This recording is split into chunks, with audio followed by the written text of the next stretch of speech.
नमस्कार, success point में आपका स्वागत है। आज कक्षा 10 की सामाजिक पाठ्य पुस्तक का अर्थशास्त्र वाली बुक का मुद्रा और साख पाठ को नोट्स की सहायता से करने वाले हैं। तो पूरे सभी जो नोट्स हैं वो एक ही वीडियो में कवर हो जाएंगे।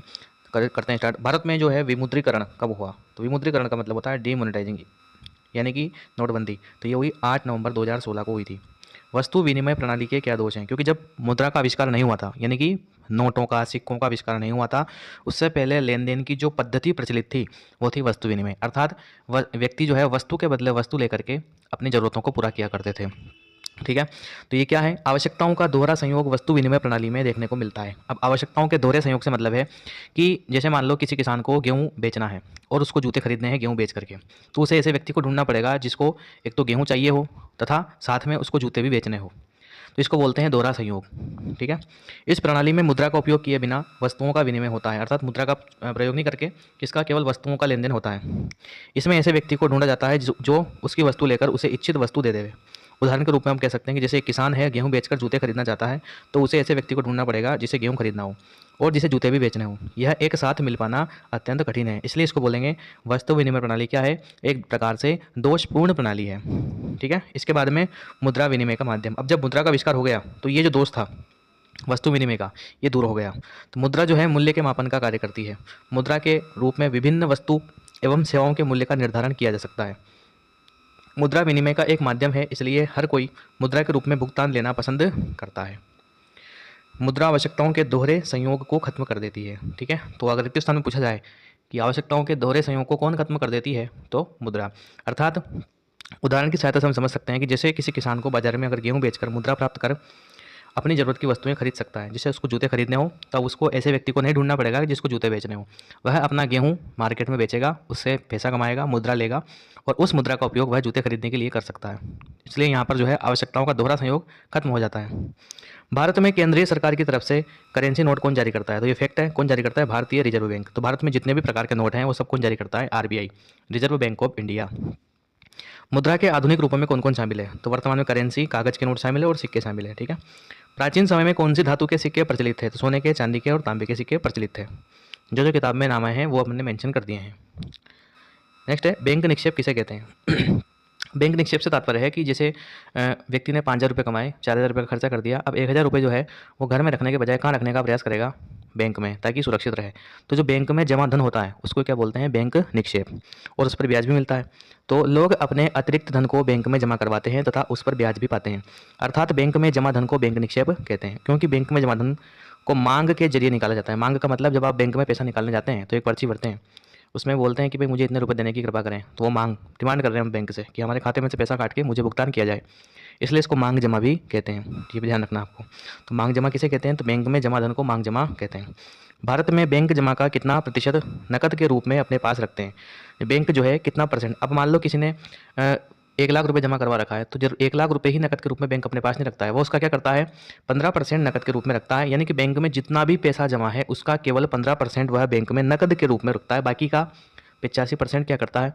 तो वह लोगों को लोन दे देता है और उस पर क्या कमाता है? ब्याज कमाता है। तो यही एक बैंक की इनकम का मुख्य साधन है। तो लोगों के ही पैसे को वह दूसरे लोगों को दे करके क्या कमाता है? ब्याज कमाता है। क्योंकि ऐसा तो होगा नहीं कि सारे बैंक के जितने भी कस्टमर है, ग्राहक है, वो सभी एक ही दिन पैसा निकालने चले जाएं बैंक में। तो ऐसा तो हो नहीं सकता। इसलिए मिनिमम 15% जो है वो नकद के रूप में रखता है, बाकी को जो है वो लोन के रूप में बांट देता है। इससे बैंक का भी जो है चलता रहता है। ऋण की शर्तें। अब आप लोन लेते हैं उसकी क्या क्या शर्तें हैं? ठीक है। तो ब्याज दर पहले से निश्चित कर ली जाती है। तो जहीं भी आप लोन लेंगे सबसे पहले आपको किस इंटरेस्ट रेट पर, किस ब्याज दर पर जो है लोन दिया जा रहा है, ऋण दिया जा रहा है, उसको पहले डिसाइड कर लिया जाता है। नेक्स्ट है उधारदाता कोई समर्थक ऋणाधार की मांग कर सकता है।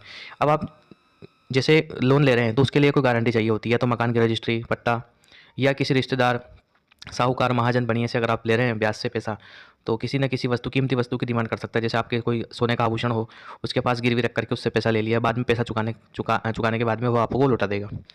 यदि कर्जदार उधार वापस नहीं कर पाता तो उधारदाता के पास में है ना, उधारदाता के पास में समर्थक ऋणाधार, जैसे कि मान लो जमीन गिरवी रखी हो, पशु गिरवी रखा हो, आभूषण गिरवी रखे हो, को बेचने का अधिकार होता है। यदि कोई सामने वाला पैसा नहीं देता तो वह उसके सामान को बेच देता है और अपना भुगतान कर लेता है। ठीक है। अब नेक्स्ट पॉइंट है साख। साख किसे कहते हैं? तो साख या ऋण एक ऐसा माध्यम है, मतलब साख क्या है? पहले बात तो ऋण है। ऋण का मतलब लोन लेना, कर्जा लेना। ठीक है। जो किसी देश के विकास के लिए अति आवश्यक है। अब साख देश के विकास के लिए आवश्यक है। यह उत्पादन में सहायता करता है और व्यक्ति के कार्य को पूरा करता है। ठीक है, जैसे छोटे किसान होते हैं, छोटे किसान इतना पैसा होता नहीं है तो क्या करते हैं, लोन लेकर के बीज बोते हैं, फसल उगाते हैं और बाद में जब फसल पककर तैयार होती है तो वह उस लोन को चुका देते हैं। इस प्रकार से उनका जो है जीवन चलता रहता है। तो एक तरीके से देखा जाए तो साख उनके विकास में सहायक है। परंतु यदि क्या होगा, यदि काम उल्टा हो जाए कि जैसे लोन लेकर के फसल बोई, उगाई, परंतु क्या किसी कारणवश प्राकृतिक आपदा के कारण फसल खराब हो गई, अब क्या होगा, किसान जो है उस लोन को चुकाने में असमर्थ रहेगा। तो धीरे धीरे जो वो कर्जा बढ़ता जाएगा और धीरे धीरे किसान जो है कर्ज जाल में फंस जाएगा। तो साख दोनों ही प्रकार से है, लाभ भी पहुंचाता है तो नुकसान भी करता है। ठीक है, इसलिए हमें बिल्कुल आवश्यकता हो तभी ऋण लेना चाहिए। बैंकों के अलावा ग्रामीण क्षेत्र में सबसे सस्ते ऋण का स्रोत क्या है? सहकारी समितियां होती है जो किसानों को ऋण देती है। ठीक है, विभिन्न प्रकार के ऋणों को दो वर्गों में बांटा गया है। अब ऋण कितने प्रकार के होते हैं? दो प्रकार के। एक तो होते हैं औपचारिक क्षेत्रक वाले ऋण, एक होते हैं अनौपचारिक क्षेत्रक वाले ऋण। तो पहले डिस्कस करते हैं औपचारिक क्षेत्रक वाले ऋणों को। अब किसे कहते हैं? तो बैंक तथा सहकारी समितियों से लिया गया ऋण औपचारिक क्षेत्रक के अंतर्गत आता है। यानी कि विशेष रूप से आपको कागज दिखाने पड़ेंगे, पूरा आईडी कार्ड वगैरह सब, मतलब लीगल प्रोसेस से जो लोन मिलेगा आपको उसको बोलेंगे औपचारिक क्षेत्रक के लोन ऋण। अब लीगल क्षेत्र से मिल रहा है तो इसके ऊपर नजर रखने वाली संस्था भी रहेगी। तो कौन है? आरबीआई। आरबीआई औपचारिक क्षेत्र की कार्यप्रणाली पर नजर रखती है। जैसे कि क्या क्या नजर रखती है? तो जब आपसे पूछा जाए ना कि आरबीआई के क्या कार्य हैं, तो आप इन कार्यों को लिखेंगे। ठीक है, तो बैंक नकद शेष बनाए हुए हैं अथवा नहीं, इसका तात्पर्य है कि हमने पहले डिस्कस किया था कि बैंक जो है जितनी भी जमा राशि है उसका कितना परसेंट नकद के रूप में रखते हैं? 15% को। तो आरबीआई नजर रखता है कि क्या उन्होंने 15% में से भी लोन बांट दिया एक, तो है ना। तो जो कस्टमर जब अपना खाते में से पैसा निकालने आएगा तो चाहे बैंक वाले उसको ये जवाब ना दे दें कि भाई हमारे पास कैश नहीं है, 5 दिन बाद आना, 4 दिन बाद आना। ठीक है, तो ये आरबीआई ये भी नजर रखता है कि बैंक नकद शेष बनाए हुए हैं अथवा नहीं। बैंक केवल लाभ अर्जित करने वाले व्यवसायियों तथा व्यापारियों को हे ऋण मुहैया नहीं करा रहे, बल्कि छोटे किसान, छोटे उद्योगों तथा छोटे कर्जदारों को भी ऋण दे रहे हैं कि नहीं। अर्थात आरबीआई नजर रखता है कि छोटे जो व्यापारी हैं उनको भी लोन मिलना चाहिए, क्योंकि भैया बैंक वाले अत्यधिक जान पहचान के कारण जो है बड़े बड़े व्यापारियों को ही लोन देते हैं, छोटे व्यापारियों को टाल देते हैं। और मजबूरन उनको छोटे व्यापारियों को फिर कहाँ जाना पड़ता है? अनौपचारिक क्षेत्र के अंतर्गत जाना पड़ता है, यानी कि ज़्यादा ब्याज से पैसा लेना पड़ता है, इसलिए फिर उनकी आर्थिक स्थिति खराब हो जाती है। ठीक है, तो ये भी नजर रखता है आरबीआई। समय समय पर बैंकों द्वारा आरबीआई को यह जानकारी देनी पड़ती है कि वह कितना और किन किन को ऋण दे रहे हैं, यह ब्याज दर कितनी है। ठीक है, तो बैंक को जो ऋण देते हैं उसकी जानकारी उनको आरबीआई को देनी पड़ती है कि भाई इस आदमी को ब्याज दिया है और इस ब्याज दर पर इसको ब्याज लोन दिया है। तो सारी ध्यान रखने वाली है आरबीआई। सेकंड है अनौपचारिक क्षेत्र के ऋण। तो इसमें क्या होता है? तो ध्यान दीजिए। तो इसमें कौन कौन आते हैं? साहूकार, व्यापारी, मालिक, रिश्तेदार आदि से लिया गया ऋण इसके अंतर्गत आता है। ठीक है, जहाँ पर आपको कोई कागज नहीं दिखाना होता है। ठीक है, अनौपचारिक क्षेत्र में ऋणदाताओं की गतिविधियों की देखरेख करने वाली कोई संस्था नहीं है। ठीक है, इसमें कोई संस्था नहीं देख रही, इसलिए अधिक दरों पर ऋण देते हैं तथा नाजायज तरीके से वसूल करते हैं। ठीक है ना, तो ब्याज दर इसमें अधिक देनी पड़ती है और नाजायज तरीके से वसूल करते हैं। इस क्षेत्र में ऋण का बोझ बढ़ता जाता है तथा व्यक्ति कर्ज जाल में फंस जाता है, क्योंकि ब्याज ज़्यादा होता है। तो व्यक्ति लेते समय तो सोचता नहीं है, परंतु जब चुकाता है तब चुका नहीं पाता है और बाद में धीरे धीरे कर्ज जाल में कर्जा बढ़ता जाता है। ठीक है, औपचारिक क्षेत्र से केवल अमीर परिवारों को ही ऋण मिलता है, इसलिए गरीब परिवारों को मजबूरन अनौपचारिक क्षेत्र पर ही निर्भर रहना पड़ता है। तो बार बार ये बात हम बोल रहे हैं कि जो बैंक है वो किनको, ज़्यादातर अमीरों को ही ऋण देता है। आज जो सरकारी नौकरी करते हैं उनके लिए शर्तें नियम कम है, उनको आसानी से लोन मिल जाता है, परंतु जो गरीब आदमी है वास्तविकता में लोन की जरूरत उसे है, परंतु उसे बैंक से लोन नहीं मिल पाता, इसलिए मजबूरन उसको अनौपचारिक क्षेत्र की ओर जाना पड़ता है, जहां उसको ज़्यादा ब्याज के चक्कर में फंस करके और वह धीरे धीरे कर्ज जाल में फंस जाता है और उसका पूरा जीवन बर्बाद हो जाता है, यहाँ तक कि आत्महत्या करने की भी नौबत आ जाती है। स्वयं सहायता समूह। अब देखो नेक्स्ट टॉपिक है स्वयं सहायता समूह। हम जानते हैं ग्रामीण महिलाएं जो होती है अपने अपने समूह बनाती है और छोटी छोटी क्या करती है? बचत करती है। तो ध्यान रखना, ये प्रश्न पूछ सकता है आपसे, क्योंकि इसमें से एक 3 नंबर का जो है निबंधात्मक क्वेश्चन आने वाला है। यह ग्रामीण क्षेत्र के गरीबों, विशेषकर महिलाओं को छोटे छोटे स्वयं सहायता समूह में संगठित करने और उनकी बचत पूंजी को इकट्ठा करने पर आधारित है। इसमें एक दूसरे के पड़ोसी होते हैं, 15 से 20 सदस्य होते हैं जो नियमित मिलते हैं और बचत करते हैं। ठीक है, तो आस पड़ोस की महिलाएं होती है वो इकट्ठा करती है। प्रति व्यक्ति बचत कितनी हो सकती है? 25 रुपये से लेकर 100 रुपये तक हो सकती है।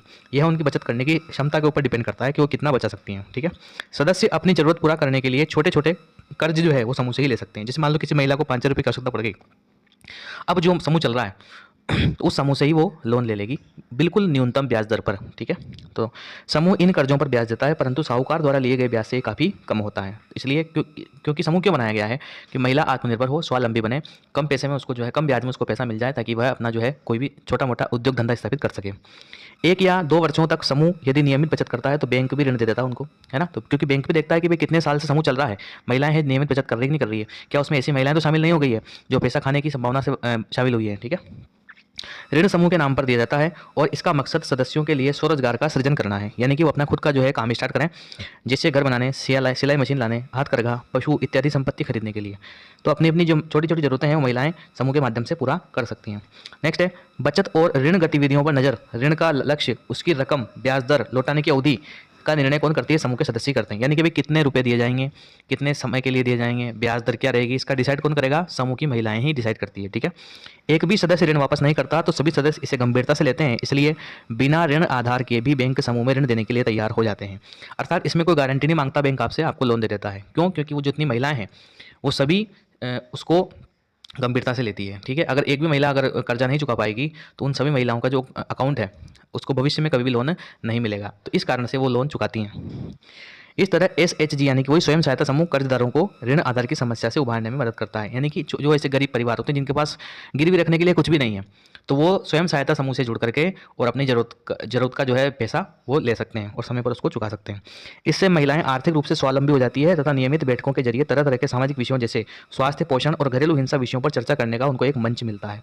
तो उनको भी लगता है कि हम भी कुछ देश में योगदान दे रही हैं, तो उनको बोलने का मौका मिलता है। ठीक है, ग्रामीण बैंकों के संस्थापक कौन है? इफेक्ट है भाई, ये टॉपिक खत्म हो गया अपना स्वयं सहायता समूह वाला। ग्रामीण बैंक के संस्थापक कौन है जिन्हें 2006 में शांति के लिए नोबेल पुरस्कार दिया गया था? कौन है? प्रोफेसर मोहम्मद यूनुस, ये ध्यान रखना है। ग्रामीण बैंक किस देश की सफल इतिहास है? बांग्लादेश का। मतलब ग्रामीण बैंकों की स्थापना सबसे पहले कहाँ की गई थी? बांग्लादेश में। ठीक है, और शुरुआत कब से हुई थी? वहाँ पर 1970 से। अब लास्ट टॉपिक बच गया था चेक। तो चेक क्या होता है? तो चेक से भुगतान के लिए भुगतानकर्ता जिसका किसी बैंक में खाता है को एक निश्चित रकम के लिए चेक काटता है। जैसे मान लो मेरे अकाउंट में मेरे अकाउंट से मैं चेकबुक इशू करवा करके मैं चेक काट के दूंगा। अब उस चेक में क्या लिखा रहेगा? मेरा खुद का अकाउंट नंबर सब रहेगा। अब मैं उसमें जिसका नाम लिखूंगा उसको चेक काट के दूंगा, वह वो चेक उसके बैंक में जाकर जमा कराएगा और मेरे अकाउंट से पैसा कट करके उसके बैंक में जमा हो जाएगा, है ना। तो इसमें जो है नकद का बिल्कुल भी काम नहीं आता है, इसलिए यह सेफ माना जाता है। ठीक है, क्योंकि आपने पैसा मान लो किसी को 10 लाख रुपए देने हैं, तो आप 10 लाख रुपए अगर घर से लेकर के जाएंगे कि तो रास्ते में गिरने का, लूटने का, सब चीज़ का डर रहता है। तो इसलिए चेक के माध्यम से पेमेंट कर सकते हैं। अर्थात चेक ऐसे कागज है जो बैंक को उसी व्यक्ति के खाते से पैसा काटकर चेक पर लिखे व्यक्ति के खाते में जमा करने का आदेश देता है। मतलब जैसे मैं चेक काटूंगा तो मुझे बैंक में जाने की कोई आवश्यकता नहीं है। इसमें बिना नकद का इस्तेमाल किए सीधे भुगतान करना संभव हो पाता है। तो इस प्रकार से चेक भी आपसे पूछे तो आप लिख सकते हैं। तो इस पार्ट को हमने बेहतरीन तरीके से नोट्स की सहायता डिस्कस किया। इसके अलावा कोई भी जो पॉइंट है वो छूटा नहीं है। तो आशा करता हूँ वीडियो आपको पसंद आया होगा। मिलते हैं नेक्स्ट वीडियो में। धन्यवाद।